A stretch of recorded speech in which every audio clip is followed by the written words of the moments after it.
గురించి, దేవుని వాగ్దానం గురించి మీలో ఎవరు సందేహిస్తున్నారో, మీరు సందేహించిన ప్రతి ఒక్కడు కూడా అవిశ్వాసే. ఏ విశ్వాసి? ఏ విశ్వాసి? అవిశ్వాసి.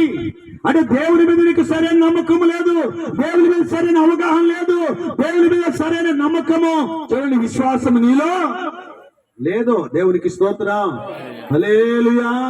కనుక అవిశ్వాసమును బట్టి మనం సందేహ పడకూడదు. దేవుని వెంబడించాలి, దేవునిలో నడవాలి, దేవునిలో జీవించాలి. ఇంకా ఉండదు చూడండి, ఇంకా ఉండదు చూడండి అక్కడ అమ్మా. దేవుని మహిమపరిచి ఆయన వాగ్దానము చేసిన దానిని నెరవేర్చుటకు, చూసారండి, ఏం చేయటానికంట? నెరవేర్చుటకు సమర్థుడని రూఢిగా, ఎలాగంట? రూఢిగా. దేవునికి స్తోత్రం.